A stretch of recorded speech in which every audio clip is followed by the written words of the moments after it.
Selamat malam Bang, perkenalkan nama saya Mikael Nikola Saragi dari Prodi Informatika Angkatan 23 dengan NIM 11S23034. Jadi pada kali ini saya akan jelaskan tentang tugas kita yang dimana di sini ada tugas pribadi tentang synchronization. Yang dimana di sini tugas kita adalah membuat simulasi program yang menerapkan mekanisme logical clock. Nah, jadi yang pertama sini sudah saya buat program yang apa namanya yang menerapkan mekanisme ini. Nah, jadi pada begini saya akan menjelaskan tentang bagaimana kode program ini berjalan dalam mensimulasikan eh, logical clock itu tadi. Nah, jadi yang pertama program ini dimulai dengan kita definisikan dulu sebuah kelas bernama proses, di mana kelas ini digunakan untuk merepresentasikan nanti setiap proses yang dalam sistem distribusinya.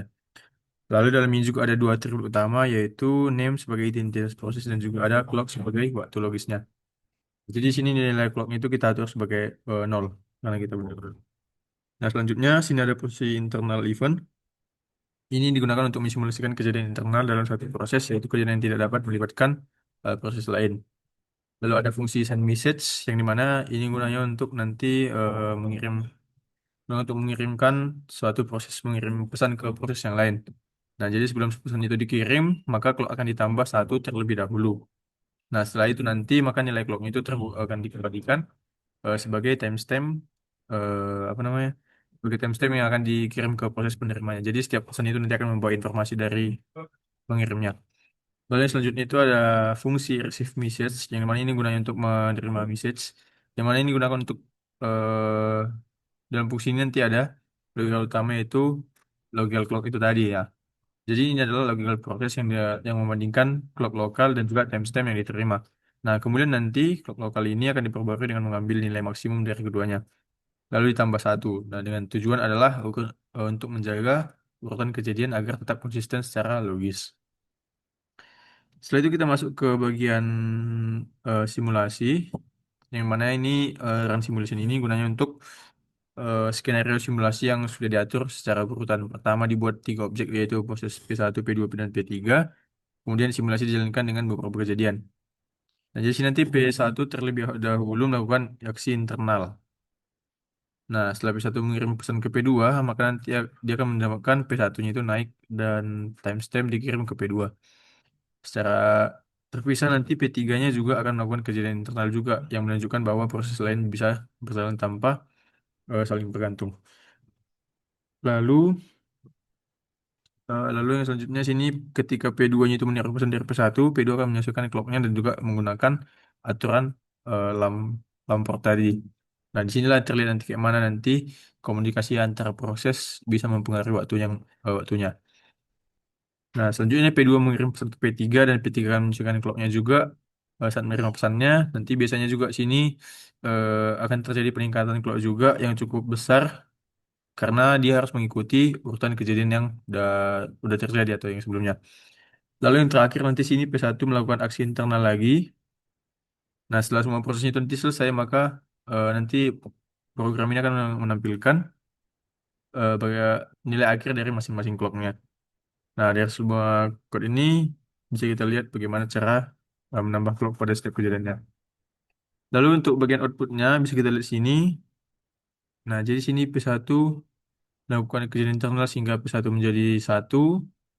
Lalu P1 mengirim pesan ke P2 yang menyebabkan clock P1 menjadi 2. Lalu nanti ke P3 melakukan eh,